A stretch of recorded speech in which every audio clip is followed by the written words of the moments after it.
All right, this is long overdue.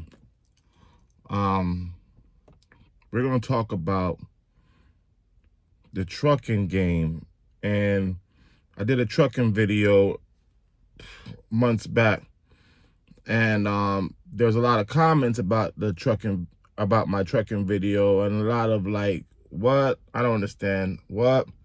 So I just wanted to clear up some things on the trucking game that happened for me. Now, first and foremost, truck drivers, I give you guys so much respect. You gotta live on the road, shower on the road, eat on the road. You gotta you gotta be on the road. You got deadlines, you got places to go, you get to travel the whole country. Truckers, yo, you guys are doing the hard work. That hard work. I've been through mountains in the middle of the night, watching the hills burn. Forget what city it was. I was driving through the mountains. It was somewhere up north, and I was driving through the mountains, and I was watching the hills burn, the sidewalk, fire trucks. I'm just watching burning hills, and I'm driving through the smoke, nice and slow. Still got to meet my deadline by 6 o'clock in the morning, but I'm still trucking through all of that. There was one time where my GPS took me off-road, and I'm checking my GPS. I stopped, checked my GPS, and I was like, wait a minute, this don't look right. But I was like, oh, it's only a mile down the road, so it might be a little pathway that's going to let us get through. I had a trucking app, and this trucking app sent me through the muddy roads, some off-road ATV site. And I'm driving through these lanes that I'm not supposed to be driving through. Luckily, my truck was empty. If my trailer wasn't empty, I would have been stuck in that mud. But I was over here driving. It's raining. There's rivers.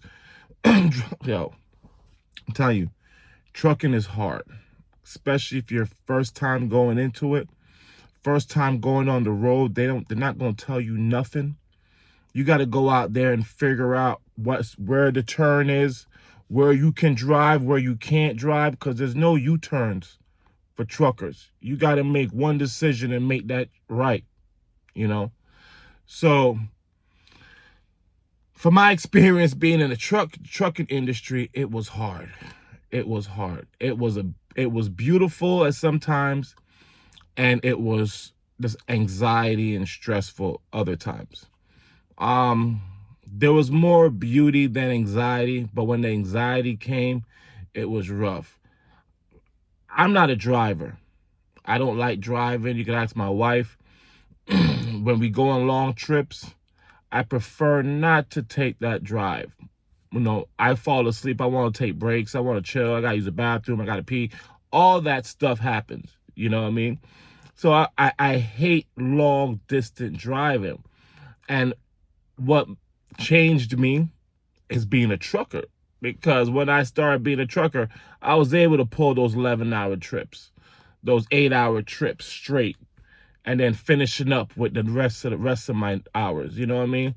I've done that. I've filled up my tank and ran my tank empty. You know what I mean? Going through the desert, trying to make sure I make it to the next fuel stop. You know, so I give it up to truckers. Truckers, they have it hard and they work hard, but they make money. We made money on the road. I'm not going to say we did not make money on the road. The reason why I said I left trucking is because there was a lot of other things than money that we were making and losing. There was a lot of things going on other than that. You know, driving, I was on the road for probably 6-7 weeks at sometimes, 8 weeks the most, just trucking on the road, coming back for a weekend. I'll come back just to get my layover for my 72-hour reset, and I'll say, okay, I got a trip in Miami. So I'll be like, I'm going to stop in Orlando, do my layover in Orlando, finish the rest of the trip, and drop it off in Miami by the morning, you know? So those are the times I got to come home. And then I was back on the road again. So it wasn't like I was ever coming home for like a long period of time. I was coming home for that layover, and then I was out. So it was a lot of living on the road for me, which was very stressful. And a lot of truckers do it. A lot of truckers do it. And that right there is fire. That is dope. When you can live like that, when that is when you're in the peak of your earnings, where you can do whatever you want and just earn money everywhere. That's what truckers do. But that life was too hard for me, hard for my family. See, I got my kids going to football. My son he's 10 years old playing basketball. My daughter is 15 years old playing volleyball. My other daughter, she's playing volleyball. She's 8 years old playing volleyball. I can't be missing all these games. A little background for me. My dad earned a real good living going overseas. He made a lot of money going overseas, making money, and made us live a nice life growing up.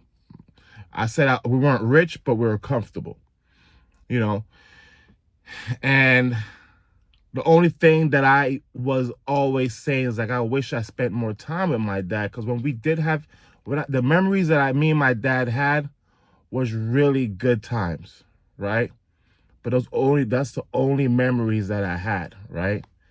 So I was like, I really wish during the times of me growing up and developing and thinking about life, I really wish I had the time to talk to my dad and have some time to speak to, have some conversation, real man conversation. And I miss that time. Yeah, it makes me sad. But the thing is, my dad was making a living to make us, better. So I wasn't too salty about it. But I really wanted to make a living for my family, but I want to be there for them, So what I was trying to do with the trucking game, reason why we bought the truck is to lease it. We didn't buy the truck to run it. I didn't think about running it. So we bought the truck just to lease it out to companies. We wanted to buy an asset to make money. So we said, fuck it, we're gonna lease it out to companies and make income from that.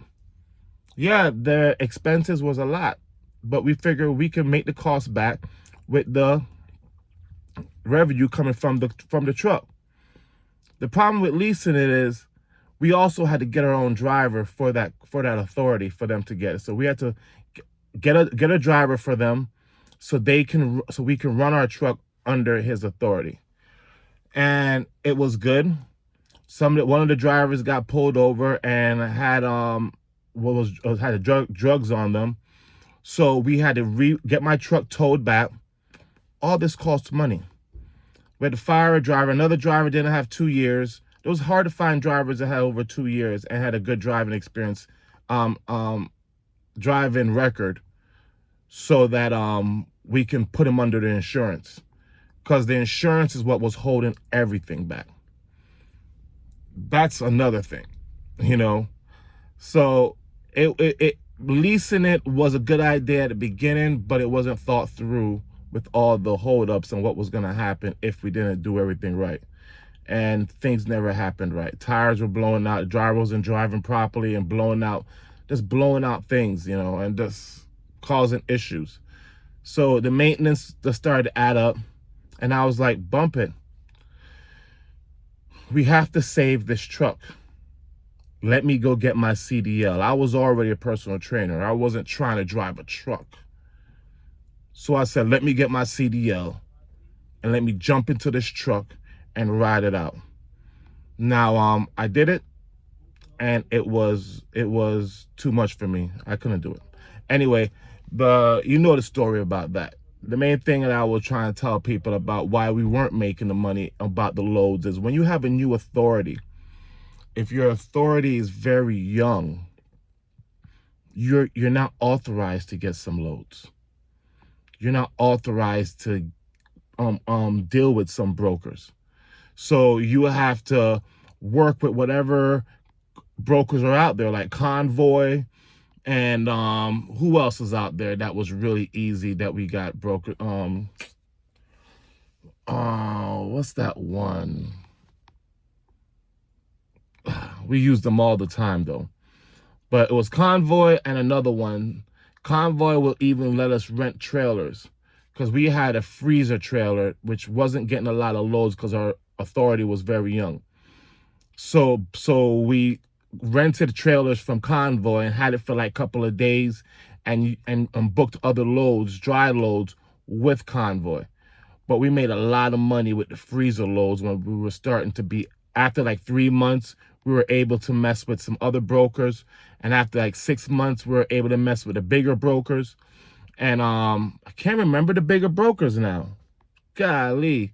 JB Hunt. We had to wait till 1 year before we were able to deal with JB Hunt. And then we started pulling with JB Hunt.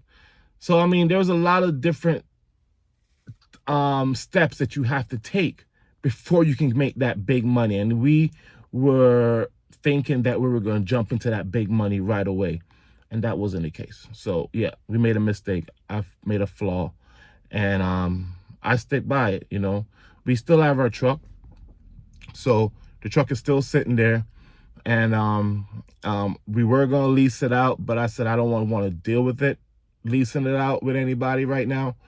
I'm just gonna sell it, and once I sell it, then it's out. But we didn't want to sell it right away because there's a couple of things that I want to get done to the truck, so when I can sell it with confidence. There is a window that needs to be replaced, and a tail light that needs to be replaced, and a battery that needs to be replaced on it. Once I get that replaced on it, then I'll put it back up for sale. But the place that we had it at, some people were vandalizing the place and they stole 2 of our batteries. So I bought 1 battery already, just got to replace the other battery, and then fix the tail lights that they broke. Yo, people are so cruel. But you know what? That's how the world is.